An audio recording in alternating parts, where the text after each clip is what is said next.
Howdy guys, welcome back. I just finished making a 49ers video because tomorrow is Thursday. The NFL season is kicking off with Dallas Cowboys and Tampa Bay Buccaneers.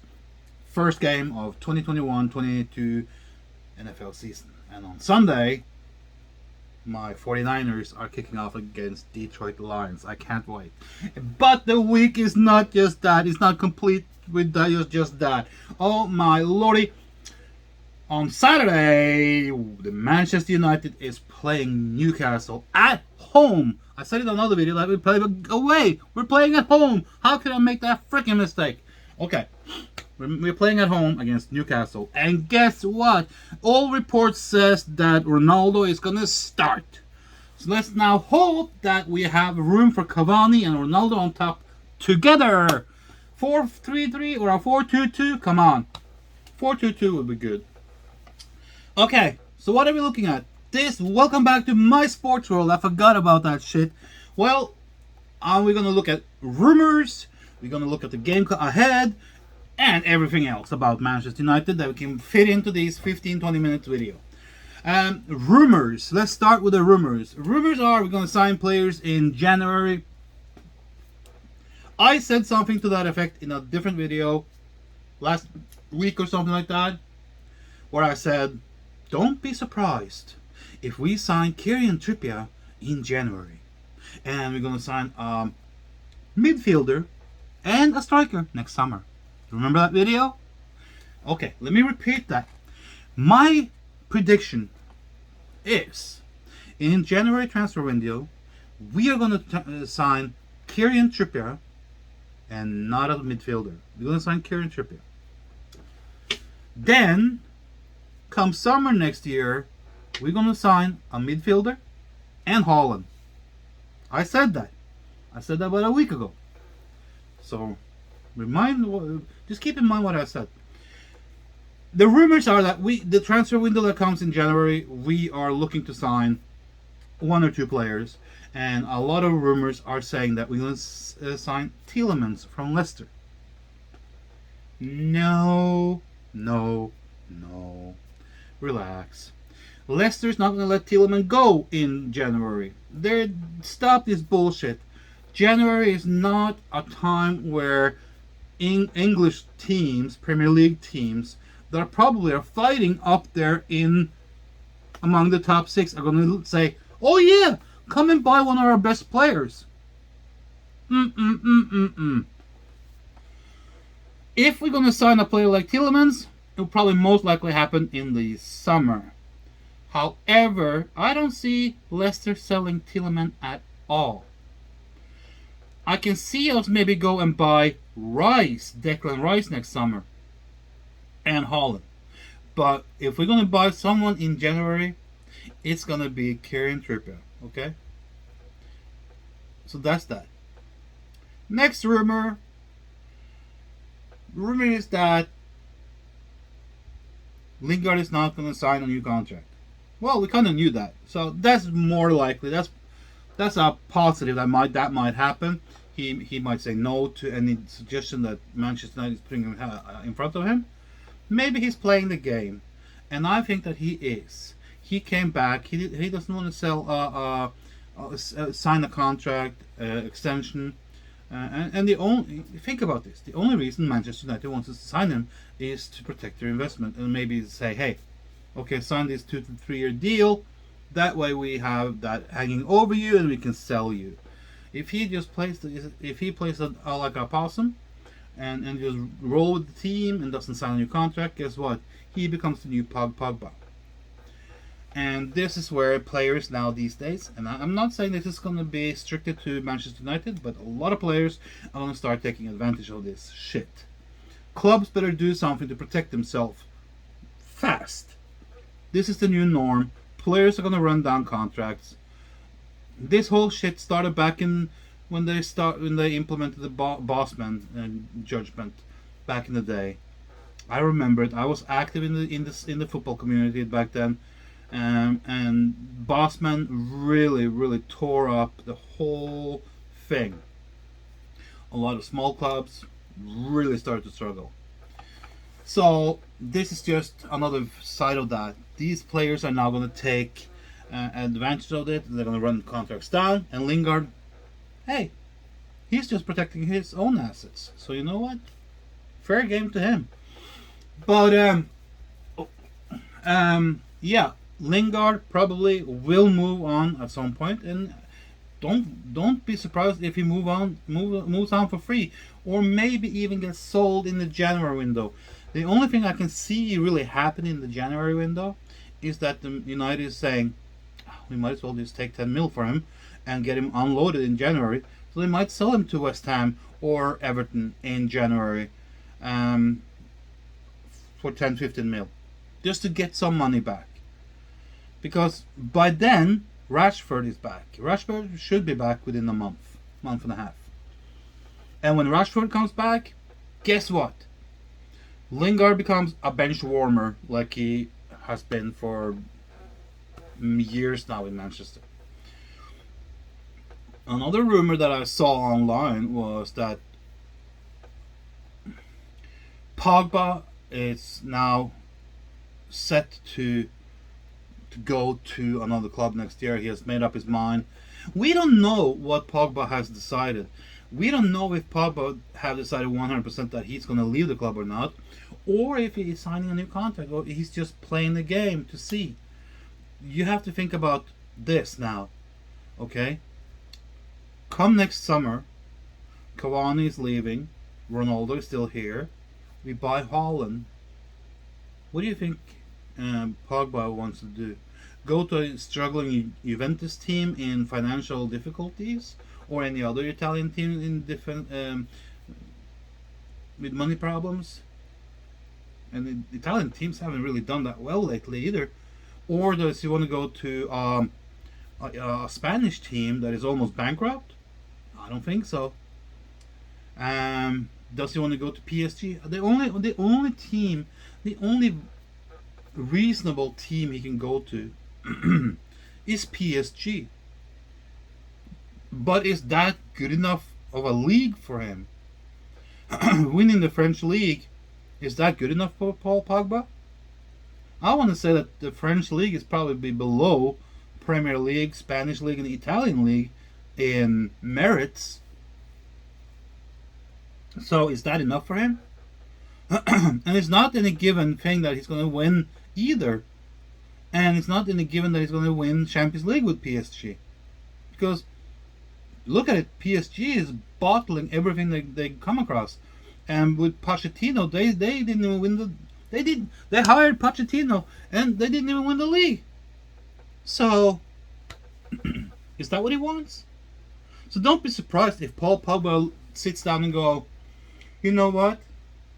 I can go to Madrid and not being guaranteed to win, and the team is worse than what it was or has been. If I go to Barcelona, they're almost bankrupt. They're struggling. Atletico Madrid, maybe. Or I can go to Juventus, Inter, Roma, whatever in Italy, and be in like a nah. I don't see him go to Bundesliga because Bundesliga is not even up there among the best ones. So where is he gonna go? We now have a team where we have put in time and effort to improve the team. Ronaldo is there. Fernandes is there. We have Rashford. We have Greenwood. Cavani is still there now until he leaves next year. We have Varane, Maguire, Luke Shaw. Two really good goalkeepers. We are a team on its way up. And trust me, this year we're going to start winning shit. So Pogba might want to go and say, okay, the money's maybe better somewhere else. My agent might be making some money if he sells me to another team. But am I going to be, better off? Looking at it from a sports point of view? Maybe not. Guaranteed not. There's no guarantees that if he goes to the French league and play for PSG that he's going to win the league. There's no guarantees that if he goes to Barcelona, Madrid, or Atletico Madrid that he's going to win.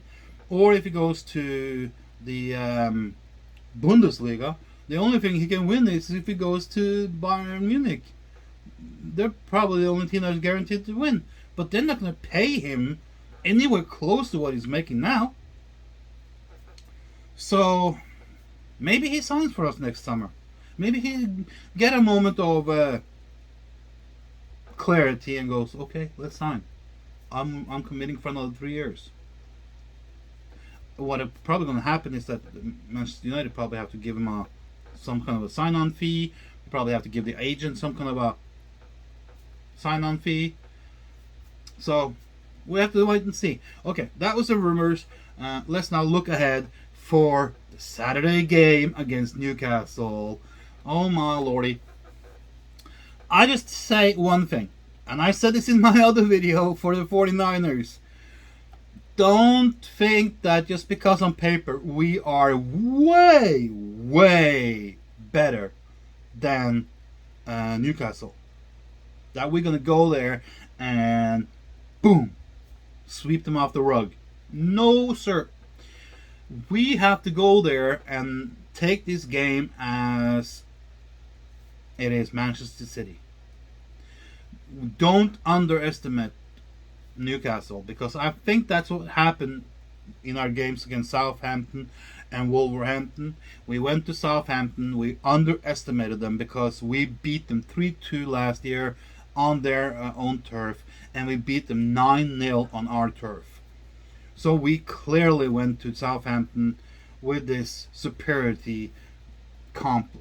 complex in mind, and we got a wake-up call out of the blue. Then we went to Wolves and said, that lightning can't strike twice. Guess what? It did, because we also underestimated the Wolves. Because they had lost 3 in a row. So we go there and like, oh, they lost 3 in a row. We won 1, we played 1 draw. We're not going to repeat what we did against Southampton. But hey, they lost 3 in a row. Let's go there and beat them. And boom, they gave us a run for the money. Yes, we beat them, but it was ugly. So we have to now just reset our mind and go like, okay, it's Newcastle. They have a pretty good team. They can beat anyone at any given day. It's not going to be us. Let's just go there and just get going and get down to fighting. Because it's going to be a knuckle fight again. I tell you, a lot of these bottom teams at the Premier League, they are knuckle fight teams. I tell you, they bring the knuckles out and they fight like crazy. Newcastle has always been a difficult opponent, but we have also seen that it can go the right way. Once Newcastle starts to fall apart, they fall apart fast. So if you can get a goal or 2 on them, yeah, guess what? They kind of like, it's almost like a tear in your shirt. Like just keeps on tearing up and ripping up and gets bigger and bigger.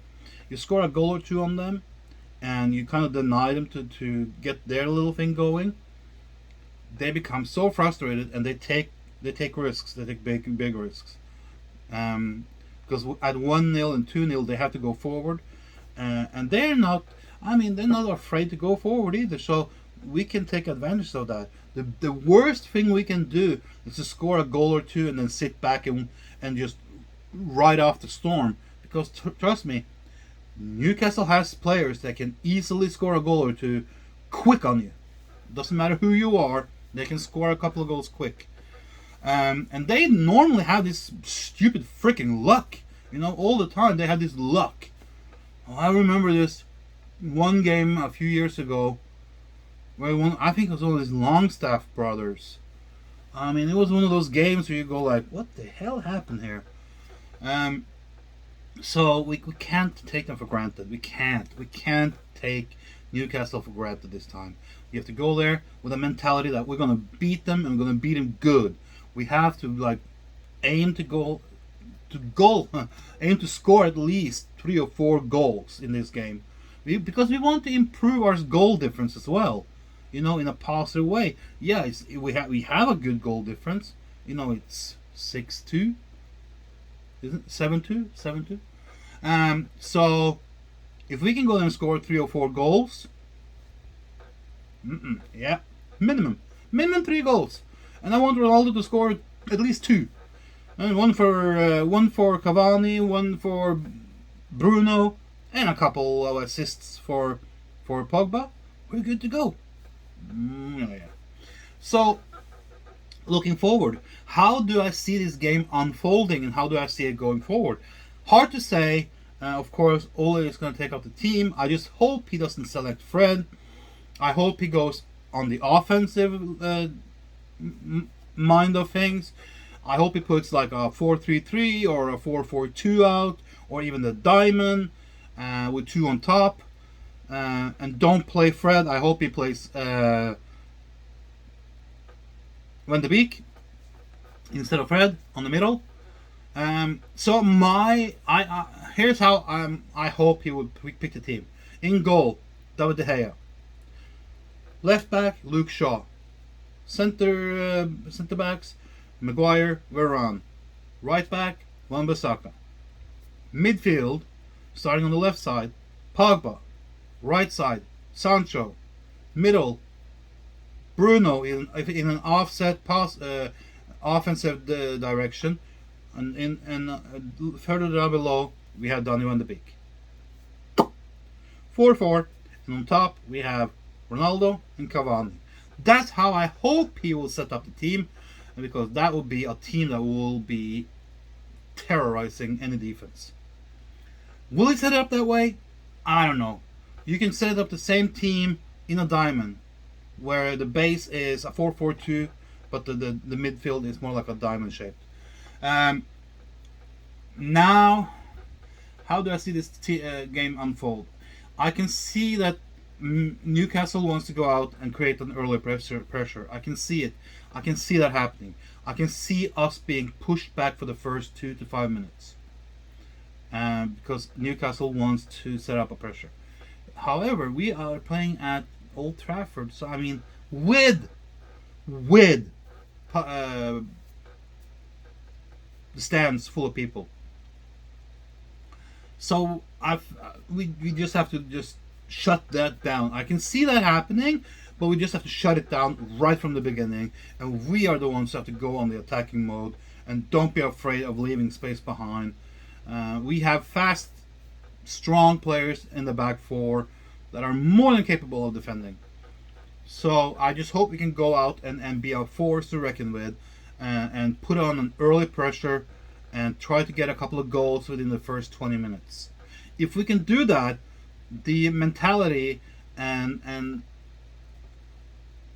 the Newcastle's way of thinking will probably be distorted. They will be a little bit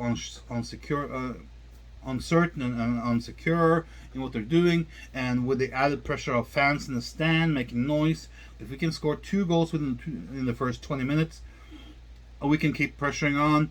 We can win this game 4-5-0, which I think we have to kind of do to be in a comfortable place. And but that means we have to start to pressure from get-go. We have right away. We have to set the tone. We have to go in, and we have to give it. We have to give it in tackles. We have to give it in dribbles, in man-to-man, aerial combats. We just have to go up and dominate. We have to be the dominating force. We have to use the sides. We have to use the flanks.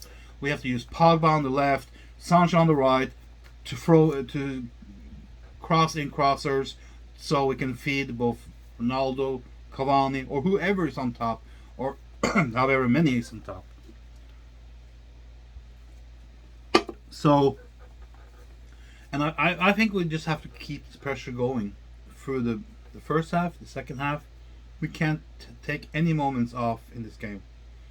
If you give Newcastle 2 minutes, 5 minutes, 10 minutes to come back in the game, trust me, they are a team with hard workers that will try anything they can to, if they get enough time and space to do it.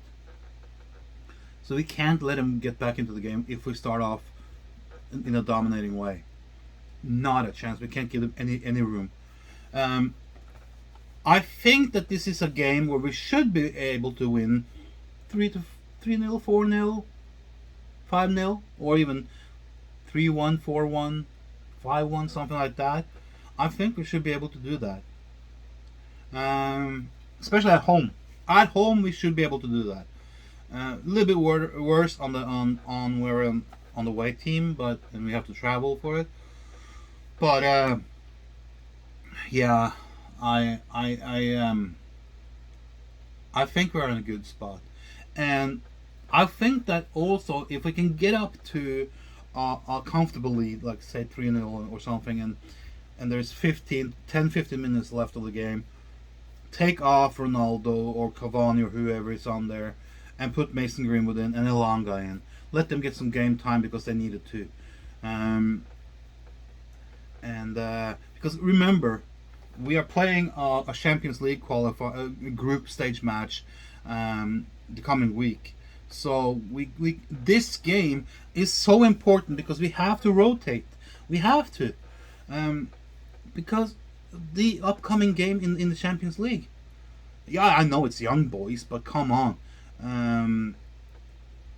we can't exhaust our best players or risk any injuries to our best players on Saturday by playing them excessive amount of time if we have a comfortable lead. However, in the Tuesday's game, I think we can use players like Lingard, Mason, Elanga, maybe even McTominay if he's ready. So yeah, we have to rotate. We have to keep that in mind. So what does it come down to? Well, we play an early game, not early, but we play a Saturday game instead of Sunday. So it gives us but I think the Champions League is on Tuesday, isn't it? Yeah. So we have Sunday, Monday in between to get some restitution and rest and preparing. I don't remember if we play that first Champions League game away or at home. I don't remember. Maybe it's at home. I'm not sure. But hey guys, what are your prediction for the upcoming game on Saturday? Let me know down in the comment section below what you think the end result will be, because that's basically what counts and what matters. But what I'm also looking forward to, beside the game and how it unfolds and what the result will be, what I'm really looking forward to see is how the fans on the stand is going to react to Ronaldo back on the field. That's going to give me some goosebumps moments, I think, because you saw what happened when Varane came out and did like a unveiling and kind of like reveal. You saw how the fans in the stands reacted. Can you imagine what's going to happen when Ronaldo comes on there? Oh my lordy, it's going to be electric, I tell you. So I just want to see and feel that moment. I can't be there. I'm 5,000, 6,000 miles away, so and an ocean apart. So it's one of those games that's going to give you the right chills and the right goosebumps right from the start, I guess. So hey guys, let me know what you think about the upcoming game. If you should rotate players due to the following Champions League game on next week on Tuesday, I think it is, and what the result will be in this Newcastle game. And hey, if you like the videos I make, please hit the like button, make some comments below, and hey, I would really appreciate it if you subscribe and help me grow this channel to become a good fan-based channel. This is a channel that is based on positive vibes and positive interaction. I'm not gonna be a channel like some of these others who are based purely on hate and negativity, and every time they make a video it's all about the negative side of things. Forget about it. We are a fan channel that embrace the positive things. Yes, we will be critical at some point if we need to, if we have to, if there are things we need to be critical about. But the tone and the base of this channel is not negativity, which some of the others are. You know who I'm talking about. So until next time, guys, take care.